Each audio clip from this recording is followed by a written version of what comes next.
సభకు అధ్యక్షత వహిస్తున్న కమ్రేడ్ జ్యోతి గారు, రాష్ట్ర పార్టీ కార్యదర్శి సభ్యులు కమ్రేడ్ రవి, అలాగే ఈ సంతాప సభలో పాల్గొంటున్న కామ్రేడ్స్ మిత్రులందరికీ నమస్కారం. కమ్రేడ్ అచ్యుతానందన్ గారి మరణం మనకి బాధ కలిగించిన, ఆయన యొక్క జీవితాన్ని, ఆయన చేసిన కృషిని, ఆయన ప్రజల పట్ల, విప్లవం పట్ల, ఉద్యమం పట్ల అకుంఠితమైన దీక్షతో పనిచేసిన పద్ధతిని, వీటిని మనం ఈ సందర్భంలో జ్ఞాపకం చేసుకోవడం ఆయన గురించి బాధపడటం కన్నా ఎక్కువ ముఖ్యమైంది. 101 సంవత్సరాలు, 102 సంవత్సరాలు ఆయన జీవించారు. ఇలాగా జీవించిన వారిలో 101 సంవత్సరాలు కమ్రేడ్ శంకరయ్య గారు కూడా జీవించారు. 1964లో ఉమ్మడి పార్టీ నుంచి విడిపోయి సిపిఎంగా ఆవిర్భవించినప్పుడు ఉమ్మడి పార్టీ నేషనల్ కౌన్సిల్లో నుంచి 32 మంది కౌన్సిల్ సభ్యులు బయటకు వచ్చారు. మేము ప్రస్తుతం పార్టీ అనుసరించే విధానాన్ని అంగీకరించడం లేదు, ఈ విధానం దేశంలో ప్రజల విముక్తికి తోడ్పడదు, అలాగే ఈ విధానం పాలక వర్గాలతో రాజీ పడే పద్ధతిలో ఉన్నది, ఇది వర్గ సంకర విధానం. అంటే ఏ వర్గాలైతే దోపిడీ చేస్తున్నారో ఆ వర్గాల్ని అధికారం నుంచి తొలగించి కార్మిక కష్టజీవుల్ని రాజ్యాధికారంలోకి తీసుకురావాల్సిన సందర్భంలో వివిధ రకాల కారణాలు, పేర్లు చెప్పి వాటితో రాజీపడి ఉండడం అనేది విప్లవానికి మంచిది కాదు.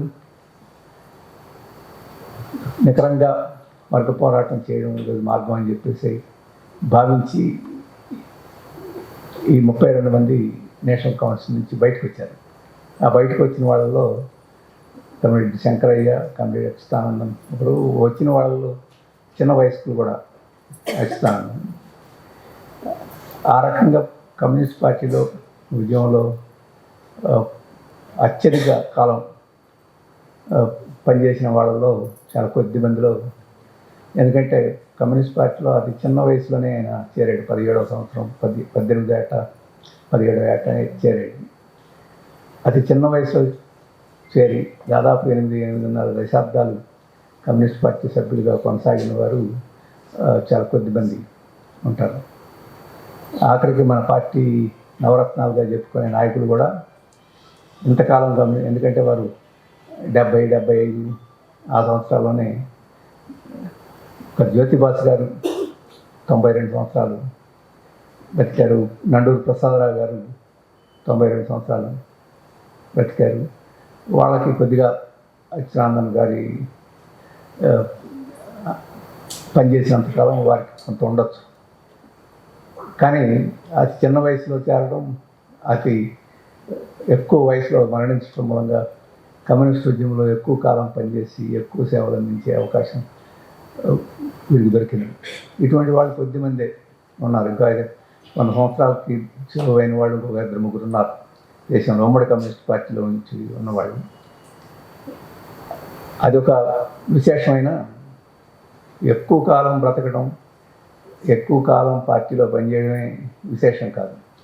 ఆ కాలంలో యువకులుగా ఉన్నప్పుడు ఒక పట్టుదల, త్యాగం, ధైర్యం, సాహసం ఇవన్నీ యువకుల్లో ఎక్కువగానే ఉంటాయి. ఆ కాలంలో కమ్యూనిస్ట్ పార్టీలో యువ కార్యకర్తలుగా అటువంటి వాటిని ప్రదర్శించడం అనేది పెద్ద విశేషమేమీ కాదు.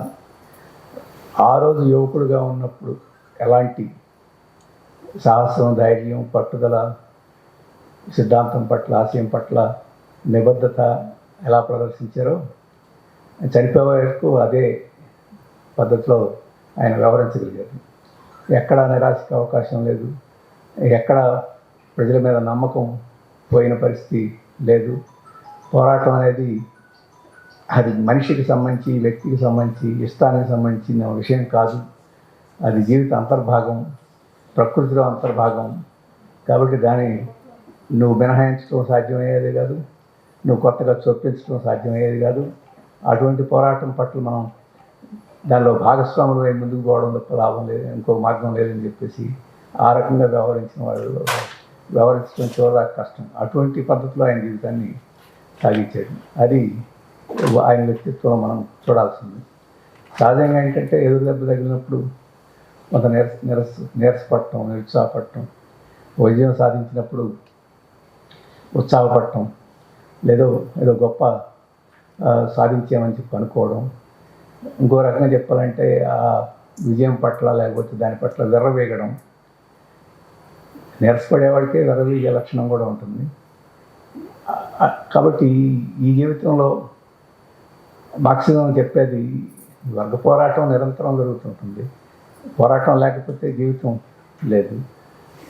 పోరాటం తీవ్రంగా ఉంటుందా, సాయుధంగా ఉంటుందా, శాంతియుతంగా ఉంటుందా, మనకు కనిపించే పద్ధతిలో ఉంటుందా, లేదు మనకు కనిపించిన పద్ధతిలో ఆ సంఘర్షణ జరుగుతుంటుందా అనేది వ్యత్యాసం తప్ప పోరాటం అనేది లేకుండా ఉండదు. పోరాటం లేకపోతే అభివృద్ధి, సంఘర్షణ లేకపోతే అభివృద్ధి ఉండదు.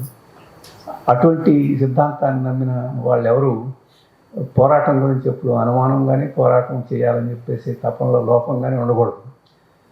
అయితే సహజంగా మనం కూడా సమాజంలో నివసించేవాళ్ళం, సమాజం ప్రభావం మన మీద కూడా పడుతుంటుంది. కాబట్టి మన కమ్యూనిస్టులు అయినా మనలో అప్పుడప్పుడు అనుమానాలు, శంకలు, నిరుత్సాహాలు ఇటువంటి వస్తుంటాయి.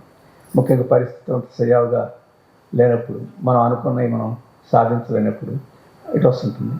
కానీ 100 సంవత్సరాల జీవితంలో మనం చూసినవి చాలా కొద్ది. కానీ 100 సంవత్సరాల జీవితంలో ఆయన ఎన్ని ఆటుపోట్లు చూశాడు, ఎన్ని విజయాలు చూశాడు, ఎన్ని అపజయాలు చూశాడు. ఆ రకంగా ఆయన 80 ఏట ముఖ్యమంత్రి అయ్యాడు. 5 సంవత్సరాల పాటు చేశాడు. దాదాపు 7 సార్లు శాసనసభ్యుడు అయ్యాడు. ప్రతిపక్ష నాయకుడిగా చాలా కాలం పనిచేశాడు. 5 సంవత్సరాలు జైల్లో ఉన్నాడు. పునఃప్రవేళ పోరాటం జరిగినప్పుడు ఆయన తీవ్రంగా హింసించారు. బాయినెట్లు పెట్టి అరికాళ్ళలో పొడిచారు. ఆ బాయినెట్లు పొడిచిన దెబ్బలు, గాయాలు, స్కార్స్ అవన్నీ ఇప్పటికీ మనకి కనిపిస్తాయి. ఇప్పటికీ ఆయన నడక చాలా నెమ్మదిగా నడవాల్సిన పరిస్థితి మీరు ఆయన బతుకున్నప్పుడు, నడిచినప్పుడు చూస్తే మీకు కనపడుతుంది. ఇన్ని ఎదుర్కొని కూడా ఎప్పుడు వెనకడుగు వేసిన సందర్భం, లేకపోతే ప్రశ్నార్థకంగా ఆలోచించిన సందర్భం ఎప్పుడు మనకి కనపడదు. అటువంటి శక్తి, అటువంటి పట్టుదల, కమిట్మెంటు ఉండడం అసాధారణమైన విషయం. అందుకనే ఆయన గొప్ప విప్లవకారుడు, అటువంటి లక్షణాలు కలిగిన వాళ్ళు చాలామంది ఉండొచ్చు. కానీ అసాధారణమైన వ్యక్తి, అసాధారణమైన విప్లవకారుడు అని చెప్పేసి మనం ఆయన పేర్కొనవచ్చు. అంతేకాదు ఆయన చదువు ఏడో తరగతి చదివేసరికి వారి తల్లిదండ్రులు మరణించారు. కుటుంబ పోషణ కోసం ఆయన టైలరింగ్ వృత్తి నేర్చుకున్నాడు. కొంతకాలం టైలరింగ్ చేశాడు. ఆ తర్వాత ఆయన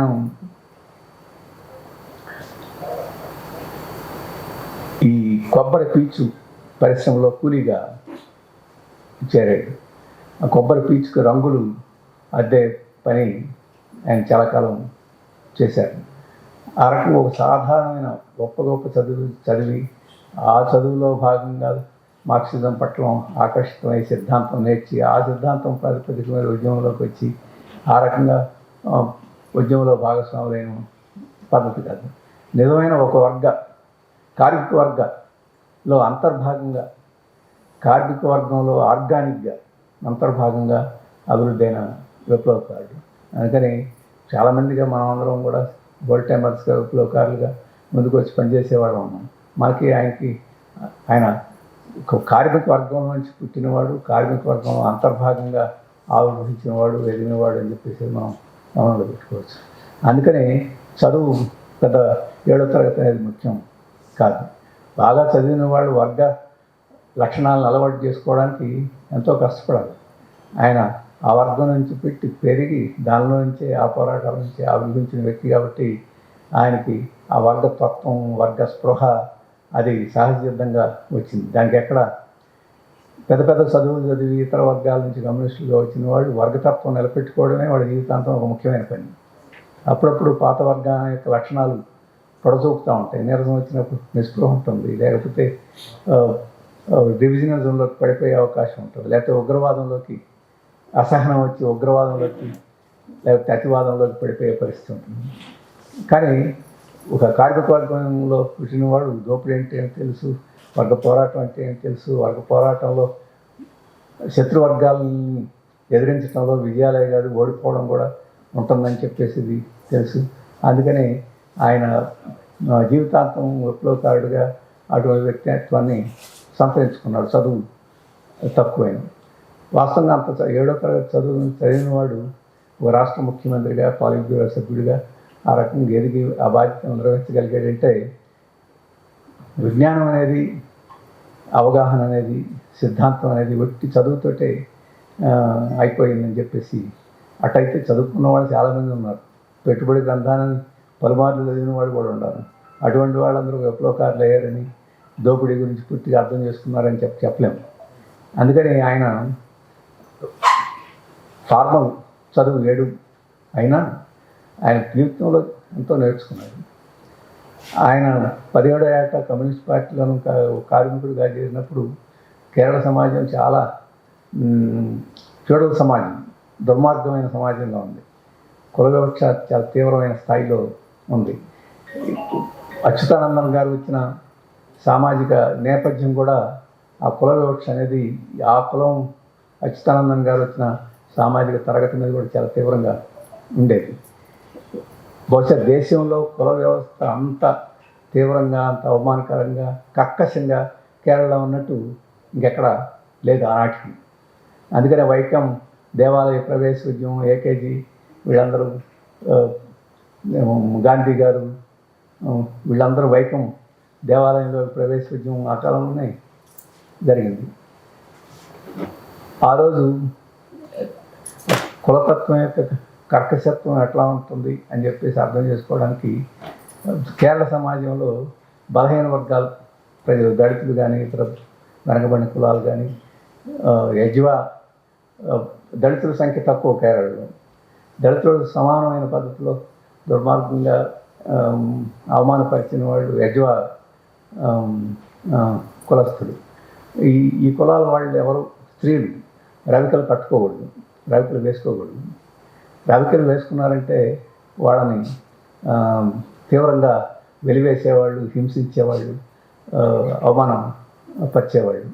అందుకని ఇప్పటికీ మీరు కేరళలో పాత సినిమాలు చూస్తే రవికి లేకుండా, పవిటి లేకుండా స్త్రీలను మనకి చూపిస్తుంటారు. అటువంటి అత్యంత దుర్మార్గమైన భూస్వామ్య వ్యవస్థ అక్కడ ఉండేది. అక్కడ బ్రాహ్మణులు ఇల్లం అని చెప్పేసి ఇల్లు కట్టుకుంటారు. వాళ్ళు కట్టుకునే ఇంటి పద్ధతిలో ఇంకొక కులం వాడు ఎవడు అటువంటి పద్ధతిలో ఇల్లు కట్టుకునేది లేదు. నీకు డబ్బు ఉన్నదా, హోదా ఉందా, నీకు శక్తి ఉందా, ఆ రకమైన కట్టే సాంకేతిక పరిజ్ఞానం వాటిన్నిటికి సంబంధం లేదు. అటువంటి ఆ బ్రాహ్మణులు నివసించే ఇంటినే ఇల్లం అనాలి. ఇంకొక ఇల్లు ఆ రకంగా కట్టుకోకూడదు. ఆ ఇంటిని ఇల్లం అనే పేరు, ఇల్లం అంటే మనలాగా ఇల్లు పేరు కూడా ఇల్లు అని కూడా అనుకోకూడదు, దానికి వేరే పేర్లు పెట్టుకున్నట్టు అంత దుర్మార్గంగా ఉండేది. వాటన్నిటిని ఎదిరించి పోరాడిన వాళ్ళల్లో అచ్యుతానందన్ కూడా. అందుకనే ఆలప్పుగా జిల్లాలో ఆ చుట్టుపక్కల ప్రాంతాల్లో పార్టీలతోటి, కులంతో నిమిత్తం లేకుండా అచ్యుతానందన్ గారు చనిపోయిన రోజున ప్రతి ఇంట్లో ఉన్న పిల్ల పెద్ద అందరూ ఆయన దగ్గరికి వచ్చి నివాళులు అర్పించి పోయారంటే ఆ రోజు ఎంత ప్రజల్లో మమేకమై కృషి చేశారో మనకి అర్థమవుతుంది. అందుకని కార్మికుడు దోపిడీ దాంట్లోనే కాదు, సమాజంలో అసమానతలు, సామాజిక దుర్మార్గాలు వీటిని ఎదిరించడం వాటన్నిటిలో కూడా ఒక ముఖ్యమైన భూమికి ఆ రోజు ఆయనకన్నా సీనియర్లు కృష్ణపల్లి ఇటువంటి వాళ్ళు ఉన్నా అచ్యుతానందన్ యువకుడుగా ఉండి ఆయన చూపిస్తున్న చొరవ, పట్టుదల, ప్రజల్లో మెలిగే పద్ధతి ఇవన్నీ చూసి కృష్ణపల్లి ఈయన్ని గుర్తించి ఆయన ఆ పీచు పరిశ్రమలో వృత్తిని మాన్పించేసి ఆయన్ని పూర్తికాలం కార్యకర్తగా ఆ రోజు తీసుకున్నారు. ఈ ఆలప్పూడి ప్రాంతంలో మనకు మామూలుగా కుట్టనాడు అంటారు. ఈ కుట్టనాడులోనే కేరళలో వ్యవసాయం ఉంటుంది, మిగతా కొండలు, తోటలు ఉంటాయి. ఈ కుట్టనాడు అనేది వ్యవసాయానికి ఉంది. వరి వ్యవసాయం ఎక్కువ ఉంది, వ్యవసాయ కూలీలు ఎక్కువ ఉండేవాళ్ళు. అందుకని వ్యవసాయ కార్మిక ఉద్యమాన్ని నిర్మించడం కోసం అచ్యుతానందన్ గారిని కేటాయించారు. ఈరోజు దేశంలోనే, బహుశా ప్రపంచంలోనే వ్యవసాయ కార్మికుల యొక్క జీవితాలు మెరుగ్గా ఆ వృత్తి చేసుకునే వాళ్ళలో అంత మెరుగైన జీవితం చదువు విషయంలో కానీ, ఇతర విషయాల్లో కానీ, ఆరోగ్యం విషయంలో కానీ, పారిశుద్ధ్యం విషయంలో కానీ ఈరోజు వ్యవసాయ కార్మికులు స్థితి మీరు కేరళలో చూస్తే మనకు ఆశ్చర్యం కలుగుతుంది. ఇంత స్థాయిలో వ్యవసాయ కార్మికులు ఉండదు. వాళ్ళ నిర్మాణం చూసినా మనకి స్వతంత్ర శక్తి ఏదో అక్కడ ఉండే గ్రామంలో ఉండే మోతుబరులకి అణిగిమణిగి అనుగుణంగా వ్యవహరించేది కాదు. వాళ్ళ ఒక స్వతంత్రమైన శక్తిగానే, ఆత్మగౌరవం ఉండే శక్తిగానే వ్యవసాయ కార్మికులు అక్కడ బ్రతకగలుగుతున్నారు. దాదాపు దేశంలోనే ఎక్కడా లేనంతగా కూలీ రేట్లు పెంచుకోగలుగుతున్నారు. వ్యవసాయ కార్మిక యొక్క సంఘం యొక్క సంప్రదింపులతోటే అక్కడ కూలీల్ని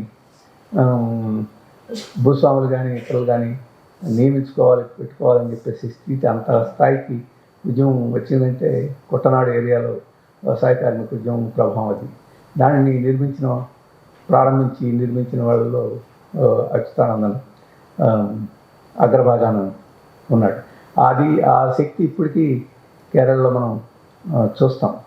ఆ శక్తి వ్యవసాయ కార్మిక ఇతర పేదల ఉద్యమం మనం ఇప్పటికీ ఆ కేరళలో చూస్తాం.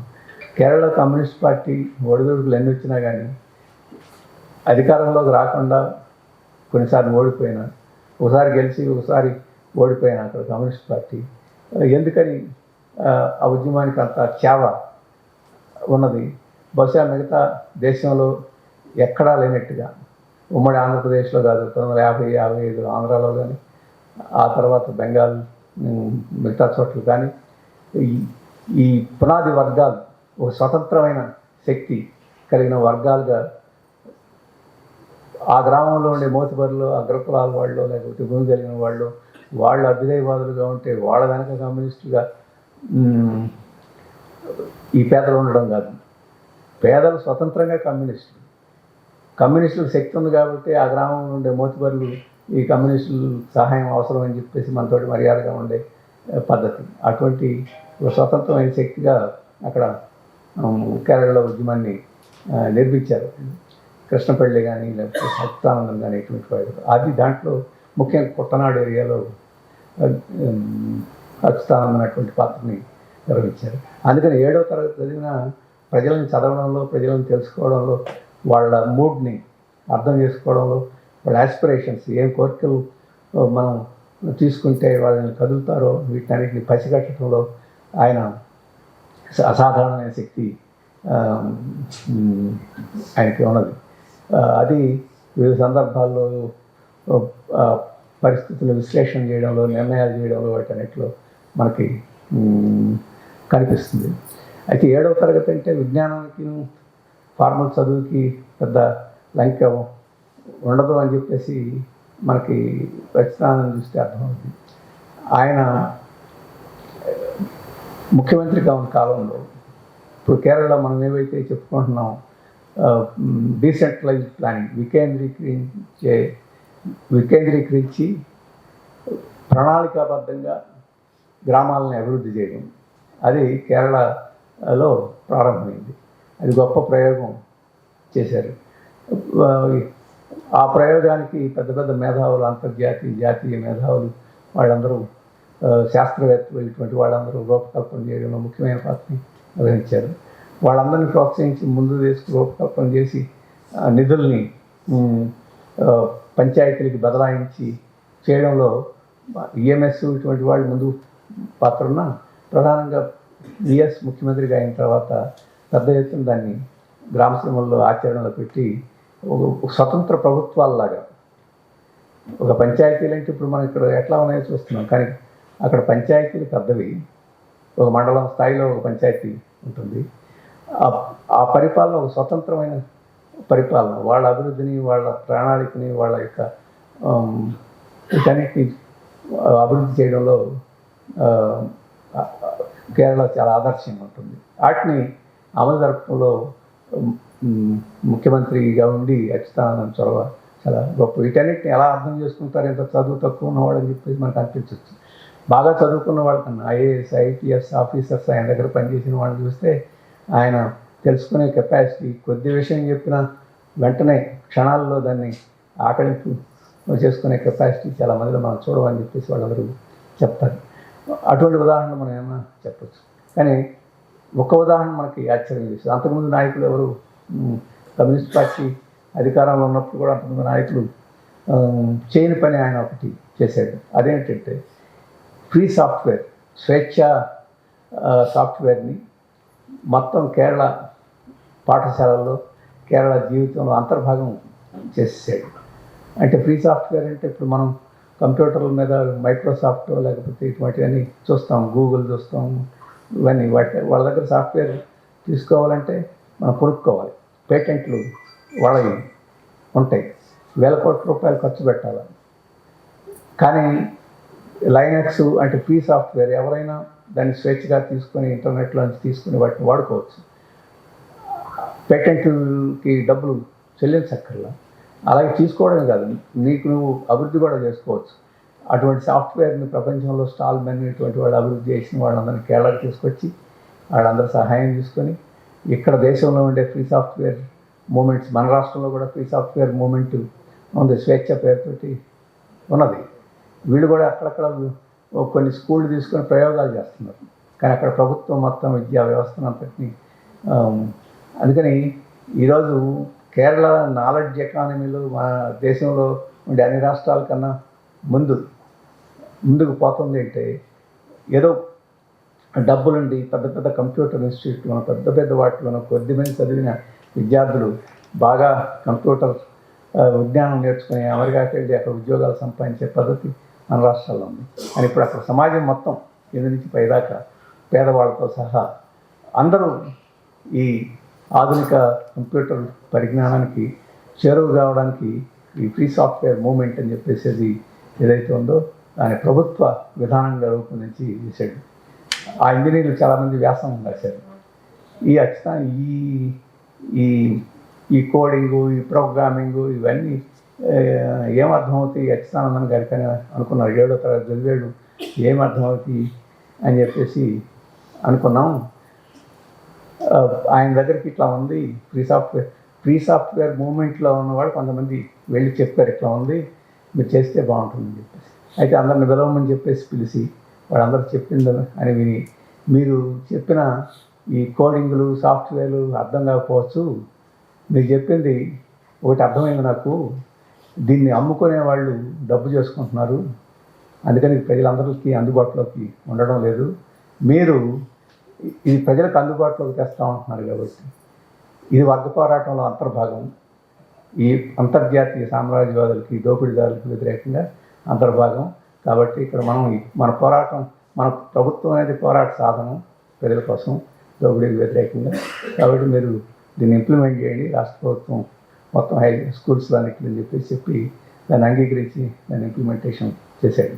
దాన్ని ఇంకా అభివృద్ధి చేసేదానికి ప్రభుత్వం ఉంది కాబట్టి ఈ స్వేచ్ఛ సాఫ్ట్వేర్ పాస్ అని చెప్పేసి ఫ్రీ సాఫ్ట్వేర్ డెవలప్మెంట్ సొసైటీ అనేది పెట్టి ప్రభుత్వం యొక్క సహాయంతో అక్కడ పరిశోధనా కేంద్రాన్ని కూడా ఆయన పెట్టించాడు. అంటే చదువు తక్కువ ఎక్కువ అనేది విప్లవకారుడికి అంత ముఖ్యమైన సమస్య కాదు. విప్లవకారుడు చదువు కూడా ఉంటే మంచిది, లేకపోతే అనర్హుడు పనికిరారు అని చెప్పేసి ఏం కాదు. ఈ ప్రజల కోసం ముందుకు పోవాలని చెప్పంటే ఎంత ఆధునిక శాస్త్ర సాంకేతిక పరిజ్ఞానమైనా అది ప్రజలకు ఉపయోగపడుతుందా లేదా అని చెప్పేసి అవగాహన చేసుకుని అటువంటి వాటిని ముందుకు తీసుకెళ్లే దాంట్లో వాళ్ళని ప్రోత్సహించడం పెద్ద కష్టమే కాదని చెప్పేసి ఆయన చేయటం మనకి తెలియజేస్తుంది. అటువంటి వ్యక్తి ఆయన. అధికారానికి ప్రతిపక్షానికి పెద్ద వ్యత్యాసం ఏమి లేదు. అధికారంలో ఉన్నప్పుడు పోరాటమే కమ్యూనిస్టులకి, ప్రతిపక్షంలో ఉన్నప్పుడు పోరాటమే. అధికారంలో ఉంటే పరిపాలన చేస్తాం అని చెప్పేది, పరిపాలన అనేది కూడా ఒక పోరాటంగా చేయాలి తప్ప కమ్యూనిస్టులు అదేదో అధికారాన్ని అనుభవించడంగా మనం దాన్ని పరిగణించకూడదు అనేది ఏదైతే చెప్తున్నాం దాని అక్షరాల ఆచరణలో. ఆయన 5 ఏళ్ళు అధికారంలో ఉంటే మొత్తం కేరళ రాష్ట్రంలో పెద్ద పెద్ద ధనవంతులు ఆక్రమించిన భూములన్నీ గుర్తించి వాటన్నిటిని ఖాళీ చేసేసాడు. అలాగే డ్రగ్ మాఫియా ఎక్కడెక్కడైతే ఉందో అటువంటి వాళ్ళని మనం గుర్తించి వాళ్ళందరినీ అణిచివేసేదానికి పెద్ద కృషి చేశాడు. అలాగే అవినీతి అంటే ప్రజలకి ప్రభుత్వానికి మధ్య అవినీతి అనేది ఆ ఇంటర్ఫేస్లో అవినీతి అనేది లేకుండా చేసేదానికి చాలా తీవ్రమైన ప్రయత్నం చేశాడు. కొంత జయప్రదం అయ్యాడు. సంపూర్ణంగా నాశనం అయిపోయిందని చెప్పేసి కాదు, సంపూర్ణ నాశనం అవుద్దని కూడా అనుకోలేము. ఎందుకంటే యంత్రాంగం అనేది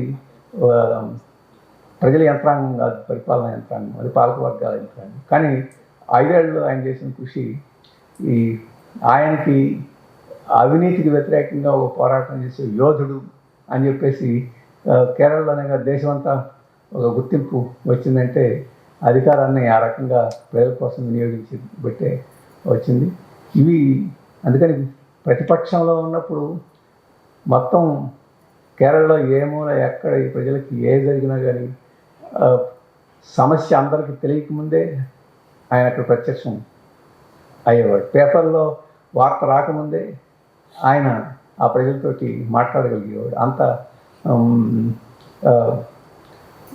స్నిఫర్ డాగ్ అంటారని ఏదైనా వాసన చూసి మనిషిని పట్టుకోగలిగే శక్తి దానికి ఉంటుంది అంటారు.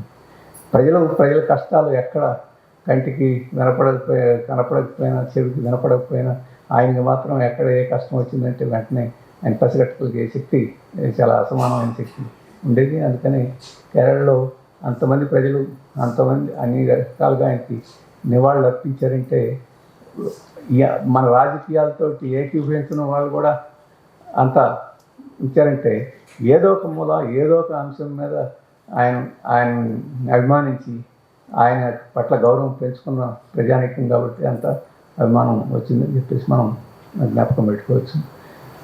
ఆఖరికి ఒక 3 అంశాలు మనం ఆయన వ్యక్తిత్వంలో నుంచి మనం తీసుకొని అటువంటి వ్యక్తిత్వాన్ని మనం ముందుకు తీసుకెళ్ళాలి. ఒకటి ఏమిటంటే ఆయన వర్గ పోరాటాన్ని, వర్గ అవగాహన, ఏ సమస్య అయినా ఒక వర్గ అవగాహన దృష్టి నుంచి ఆయన పరిశీలించి ఆ వర్గ అవగాహనని ఎప్పుడు ముందుకు తీసుకెళ్ళేవాడు. ఆ వర్గ అవగాహన అంటే ఏ విషయాన్నైనా ఇది కష్టజీవులకు ఉపయోగమా, ఇది లాభం చేసుకొని దోపిడీ చేసేవాడికి ఉపయోగమా అని చెప్పేసి కొలబద్దతోటే ప్రతి విషయాన్ని ఆయన పరిశీలించేవాడు, నిర్ణయం తీసుకునేవాడు, దాని పట్ల ఒక వైఖరిని ప్రదర్శించేవాడు. ఈ వర్గ దృక్పథం అనేది లేకపోతే ప్రజల పక్షాన నిలబడటం మంచిది.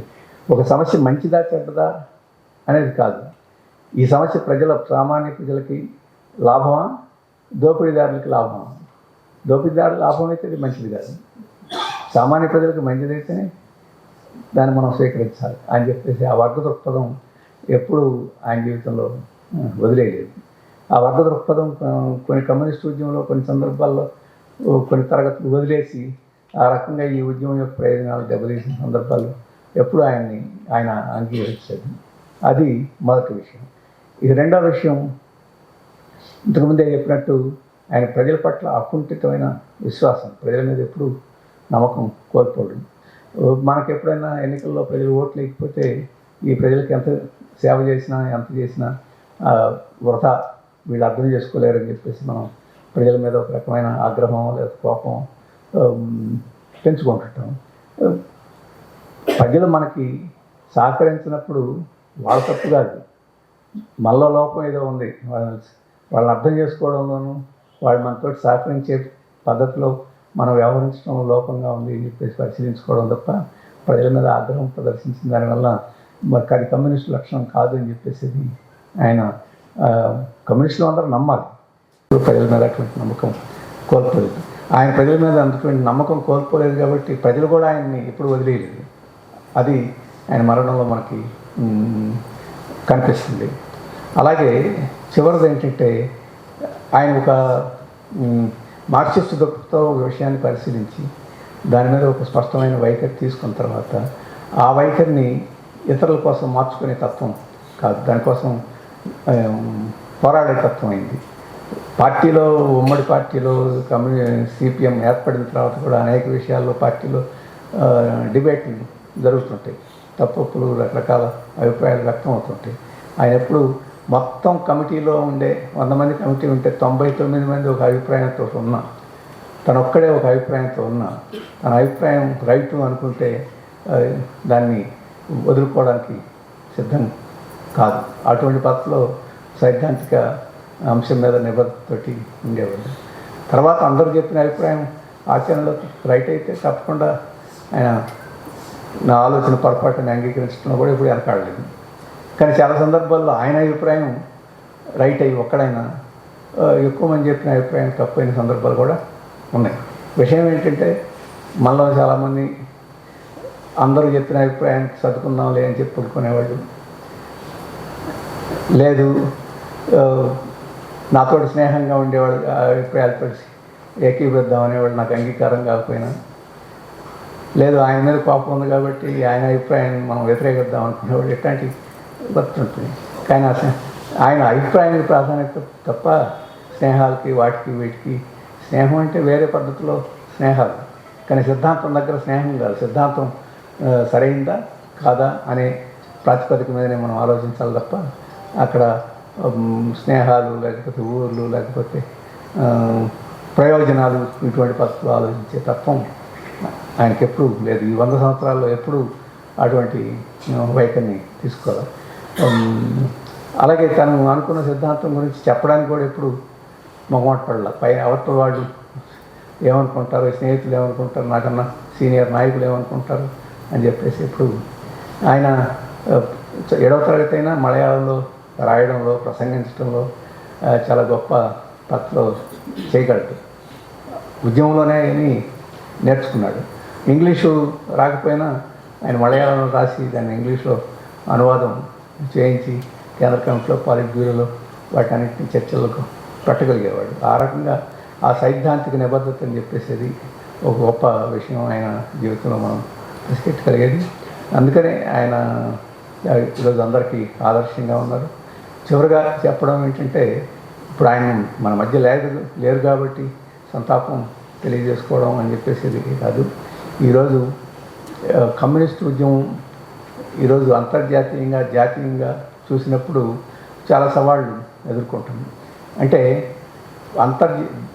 ప్రపంచంలోనూ దేశంలోనూ ఈరోజు విప్లవోద్యమాలు ప్రజా ఉద్యమాలు మంచి హుషారుగా వేగంగా పెళ్ళుబికి ముందుకు పోయే వాతావరణం లేదు. సహజంగా సమాజ గమనంలో ఈ అలల్లాగా ఉంటుంది. ఒక సందర్భంలో మనం సామాజిక మార్పు చాలా నెమ్మదిగా ఆగిపోయినట్టుగా జరుగుతుంటుంది. కొన్ని సందర్భాల్లో వేగంగా జరుగుతుంటుంది. 1000, 2000, 3000 సంవత్సరాల్లో జరిగిన మార్పు 2 రోజులు 3 రోజుల్లో కూడా మార్పు జరిగే సందర్భాలు ఉంటాయి. ఈరోజు ప్రపంచంలో ఏంటంటే అది సామాజిక మార్పు జరుగుతుందా లేదా మనకు అనుమానం వచ్చే పద్ధతిలో ఉంది. అంతేకాదు ప్రతికూలమైన సిద్ధాంతాలు, ప్రమాదకరమైన సిద్ధాంతాలు ఇవి ప్రపంచంలో ఈరోజు ఒక రకమైన ఆధిపత్యంలోకి వచ్చినాయి. ఇప్పుడు ఇక్కడ హిందుత్వ మతోన్మాదం అనేది అధికారంలో కూర్చొని ఈ దేశాన్ని మతోరాజ్యంగా మార్చేయాలని చెప్పేసి తీవ్రమైన ప్రయత్నం చేస్తుంది. ప్రజల యొక్క మనోభావాలను కూడా చాలా వరకు అది ప్రభావితం చేయగలుగుతుంది. ఈ వాతావరణం ఒక భారతదేశం కాదు, చుట్టుపక్కల మన దేశాల్లో చూసినా ఇక్కడ హిందుత్వ మతోన్మాదం అయితే పక్క దేశాల్లో ఇంకొక ఇస్లామిక్ మతోన్మాదం కావచ్చు, లేదా ఈరోజు అమెరికాలో ఇస్లామోఫోబియా కావచ్చు, జినోఫోబియా కావచ్చు, లేకపోతే ఐరోపాలో వలసవాదులు, వ్యతిరేక భావాలు, రంగు భావాలు, జాతి భావాలు కావచ్చు. ఒక్కొక్క దేశంలో ఒక్కొక్క రకమైన పద్ధతిలో ఈ రకమైన సంకుచిత భావాలు ఈరోజు ఉన్నాయి.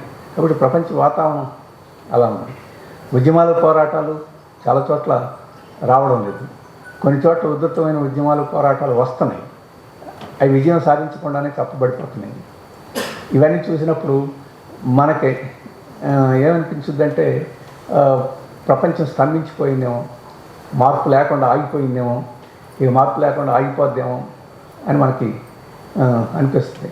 అందుట్లో ముసలివాళ్ళకి ఇంకా ఎక్కువ అనిపిస్తుంది. ఎందుకంటే వాళ్ళే ఆగిపోతుంటారు కదా. మేము ఆగిపోయే లోపల ఇది ఏం మార్పు చేసేట్టు మనం ఆగిపోయే లోపల మార్పు కూడా కనపడదు. కాబట్టి నా జీవితకాలంలో మార్పు వస్తే వచ్చినట్టు, నా జీవితకాలంలో మార్పు రాకపోతే ఈ ప్రపంచం ఆగిపోయినట్టుగా మనకి వయసు ఉన్న వాళ్ళకి కొంత అనిపిస్తుంది. కానీ చారిత్రక గమనం చూస్తే మనకు అట్లా అనిపిస్తుంది. ఫ్రెంచ్ విప్లవం రాకముందు ఒక 50 సంవత్సరాలు ప్రపంచం అంతా ఈ 50 సంవత్సరాల్లో అల్లకల్లోలమై పూర్తి తారుమారైపోయి కొత్త ప్రపంచం వస్తుందంత భావం కలిగించింది. ఫ్రెంచ్ విప్లవం ఓడిపోయి మ్యాటర్నిక్ వీళ్ళందరూ వచ్చి రియాక్షన్ అధికారంలోకి వచ్చిన తర్వాత ఏ ప్రపంచం మార్పు ఇలాగే ఉంటుంది, దుర్మార్గాలు, దోపిడీదారులే కష్టం చేస్తారంత నిరాశ నిస్పృహలు సమాజంలో వ్యాపించింది. కానీ మళ్ళీ ఆ తర్వాత ప్యారిస్ కమ్యూన్ వచ్చింది. రష్యన్ విప్లవం ఫిబ్రవరిలో ఓడిపోయిన తర్వాత 1917 ఫిబ్రవరిలో 1905 ఫిబ్రవరిలో రష్యన్ విప్లవం మొదటి విప్లవం వచ్చింది. ఆనాటికి communist party, Russian communist party, Russian social democratic party అనేవాడు, కమ్యూనిస్ట్ పార్టీ కాదు. దాంట్లో 190,000 మంది పార్టీ సభ్యులు ఉండేవాళ్ళు. 2005లో ఓడిపోయిన తర్వాత అది 5,000కు పడిపోయింది. మొత్తం ఆవిరైపోయింది. 5,000కు పడిపోవడం కాదు, దాని నుంచి కమ్యూనిస్ట్ పార్టీ నుంచి రకరకాల బృందాలు బయలుదేరి రకరకాల పార్టీలు, దాదాపు 15-20 కమ్యూనిస్ట్ పార్టీలు పుట్టింది. ఒక పార్టీ చెప్పొద్ది ఈ ప్రజలు దేవుడిని నమ్ముతారు, సిద్ధాంతాలు నమ్మరు, కాబట్టి కమ్యూనిస్ట్ పార్టీని ఒక దేవుడిగా చేసేస్తే అప్పుడు వాళ్ళని ఆకర్షించవచ్చని గాడ్ బిల్డర్స్ అని వాళ్ళు ఒక కమ్యూనిస్ట్ పార్టీని పెట్టారు. ఇట్లాంటి రకరకాల పార్టీలు వచ్చినాయి. ఎటు చూసినా నిరాశ, మళ్ళీ భవిష్యత్తు ఉంటుందా అని అనిపించింది. కానీ మళ్ళీ 1917కి విప్లవం వచ్చింది. ఇప్పుడు అటువంటి ఒక వాతావరణంలో, అంటే ఎటు చూసినా కానీ అభివృద్ధి మీద, మార్పు మీద, పోరాటం మీద నమ్మకం తగ్గించే వాతావరణంలో ఈరోజు మన నేపథ్యంలో అచ్యుతానందన్ గారిని మనం జ్ఞాపకం పెట్టుకుంటే ఇట్లాంటి నిరాశలు, ఇట్లాంటి ఆశలు ఇవన్నీ ఈ 100 సంవత్సరాల్లో వాళ్ళు చూసారో మనకి తెలుసు. అయినా కానీ ఆశపోల. ఎందుకంటే చారిత్రక గమనం అనేది ఒక్క జీవితంతో ముడిపడలేదు. ఒక్క జీవితంలో జరిగిందే చరిత్ర అని చెప్పేసి చెప్పలేము. కొన్ని సందర్భాల్లో ఆ జీవితం మొత్తం వేగంగా అభివృద్ధిని చూసిన వాళ్ళకి ప్రపంచం అంతా ఇక శాశ్వతంగా అలాగే అయిపోద్దని కూడా అనుకుని ఉంటారు. అందుకని ఒక చారిత్రక మార్క్సిజం, చారిత్రక భౌతికవాదం చెప్పేది ఏంటంటే ఒక మానవ జీవితం అనేది, మానవ జాతిగా చూసినప్పుడు జీవితం అనేది మిలియన్ల సంవత్సరాలు, వేల సంవత్సరాలు, లక్షల సంవత్సరాలు అది ఉన్నది. రాబోయే కాలంలో కూడా అటువంటి తరతరాలు సంవత్సరాలు వస్తాయి. కానీ ఆ మొత్తం మార్పు చూసినప్పుడు ఇటువంటి దశలు, నిరుత్సాహ పోరాటం ముందుకు పోద్దా లేదని అనుమానపు దశలు అనేది చాలా పరిమితమైన దశలు. ఆ దశలను బట్టి మన యొక్క సిద్ధాంతం, ఆ దశలను బట్టి మన యొక్క వైఖరి, సమాజం యొక్క మార్పు వైఖరి ఉండదు. ఈ దశ మారుద్ది. ఆ దశను మార్చడంలో మనం కూడా ఉన్నాం. మనం కూడా ఆ దశ మార్పుకి కృషి మారుద్ది. అంటే కూర్చుంటే మారుతుంది. మనం కూడా చిన్న ప్రతి ఒక్కరం ఒక చిన్న మార్పుకి మనం కూడా కృషి చేస్తున్నాం. అవన్నీ కలిసి ఒక పెద్ద మార్పుకి దారితీస్తాయి అనే స్పృహ మనకుంటే ఈ వాతావరణాన్ని పెద్ద అధిగమించడం కష్టం కాదు. ఇప్పుడున్న ప్రపంచం అంతా ఇప్పుడు చూస్తే మీరు ఒక 10 సంవత్సరాల క్రితం, 5 సంవత్సరాల క్రితం ఉన్న పరిస్థితి లేదు. ఈరోజు అమెరికాయే అల్లకల్లోలం అయిపోద్ది, వెనకబడిపోద్ది అని ట్రంప్ బాధపడే పరిస్థితి వచ్చింది. మళ్ళీ అమెరికాని పునరుద్ధరించుకోవాలంటే మళ్ళీ ప్రపంచాన్ని అంతటినీ ఆధిపత్యం చెలాయించి ప్రపంచాన్ని అంతటినీ దోచుకుంటే తప్ప మళ్ళీ అమెరికా పూర్వస్థానం రాదేమని చెప్పేసి ఈరోజు ఉంది. ఇప్పుడు టారిఫ్ల మీద ట్రంప్ వైఖరి చూసిన, ఇజ్రాయెల్ పాలస్తీనా మధ్య ఘర్షణ, దాంట్లో అమెరికా వైఖరి చూసిన, రష్యా ఉక్రెయిన్ మధ్య సందర్భాన్ని చూసినా ఈరోజు చిప్ వార్, చిప్స్ కంప్యూటర్లోను వాటిలోనూ మనం వాడే చిప్స్, దాని మీద ఆధిపత్యం కోసం చైనాకి అమెరికా మధ్య జరుగుతున్న వాతావరణం చూసిన ఇవన్నీ మనకేం తెలియజేస్తున్నాయి? ఈరోజు పెట్టుబడిదారు విధానం ఈ సాధారణమైన పద్ధతిలో బతికేయగలిగిన పరిస్థితులు లేదు. బతుకుద్దా లేదని చెప్పేసి అనుమానం పెట్టుబడిదారి వర్గానికే ఉంది. అమెరికాలో కమ్యూనిస్ట్ పార్టీ ఎక్కడుంది? లేదు. కానీ ట్రంప్కి కమ్యూనిస్ట్ పార్టీ అంటే అంత భయం ఎందుకు? న్యూయార్క్లో డెమోక్రటిక్ పార్టీ తరఫున మేయర్గా పోటీ చేయడానికి ఒక అభ్యర్థిని డెమోక్రటిక్ పార్టీ ఎన్నుకుంది. ఆయన పేరు మమ్దాని. ఆయన కమ్యూనిస్ట్ కాదు, ఓ డెమోక్రాట్. ఆ డెమోక్రాట్స్లో కాస్త మరింత రాడికల్ భావాలను వ్యక్తం చేసే వ్యక్తి. అమెరికా వీడు కమ్యూనిస్టు, వాడి డ్రెస్ చూడు, డ్రెస్ కూడా కమ్యూనిస్టుకి కొత్త రకంగా ఉంటుంది, వాడి డ్రెస్ చూడు, వాడి వేషం చూడు, వీడు కమ్యూనిస్టు అని చెప్పేసి ప్రజలను భయపెట్టాల్సిన పరిస్థితి ఎందుకు వచ్చింది? ప్రజలందరూ కమ్యూనిజం కాకపోయినా ప్రోగ్రెసివ్ అభిప్రాయాల వైపు, పెట్టుబడిదారి అభిప్రాయాల వైపు, పెట్టుబడిదారి వ్యతిరేక అభిప్రాయాల వైపు మొగ్గు చూపుతున్నారని చెప్పేసి భయం ఈరోజు పాలకవర్గాలు పెట్టుకుంది. ఐరోపాలో చాలా దేశాల్లో చిన్న కమ్యూనిస్ట్ పార్టీలు కూడా బ్యాన్ చేసే కార్యక్రమం చేస్తున్నారు. ఇక్కడ మోడీ గారికి అర్బన్ నక్సల్స్,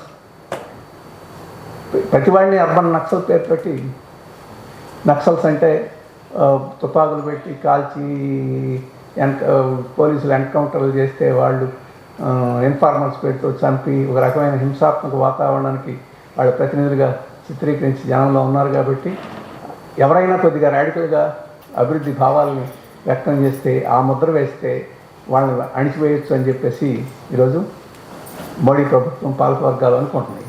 అందుకనే ఆ పేరు పెట్టి చేస్తున్నారు. కాబట్టి దేశం, ప్రపంచం, ఈ వాతావరణం మార్పుకి మనకు చిహ్నాలు కనపడుతున్నాయి. మనం చాలా వేగంగా ఇంకా మార్పులు రావాలని కోరుకోవడం సహజం. వేగంగా వస్తాయా రావాలని మన చేతుల్లో లేదు. కానీ మనం చిన్న మార్పులకి మనం కృషి చేస్తే అవన్నీ కలిసి ఒక పెద్ద మార్పుకి తోడ్పడుతుంది. అటువంటి స్ఫూర్తిని మనం ఈ అచ్యుతానందం జీవితం నుంచి మనం పొందొచ్చు. కాబట్టి ఏమైనా మనం తెలుగులో చెప్పాలంటే మడం తిప్పం. ఈ మడం తిప్పం అనేది తిప్పని వాళ్ళు కమ్యూనిస్టులుగా ఉండాలి. కానీ ఇప్పుడు అందరూ మడం తిప్పం అని చెప్పేవాళ్ళే, మడం తిప్పేవాళ్ళతో సహా మడం తిప్పం అని చెప్పేవాళ్ళే. కానీ కమ్యూనిస్టులకి అటువంటి స్ఫూర్తి ఉంటే ఖచ్చితంగా ఈ నిరాశ వాతావరణాన్ని మనం అధిగమించిపోయేదానికి అవకాశం ఉంటుంది. మనం అచ్యుతానందం జీవితం నుంచి అటువంటి స్ఫూర్తిని మనం తెచ్చుకొని ఉద్యమం కృషికి చేయాలని చెప్పేసి విజ్ఞప్తి చేస్తూ నాకు ఈ అవకాశం ఇచ్చినందుకు ధన్యవాదాలు తెలియజేస్తూ సెలవు. నమస్కారం.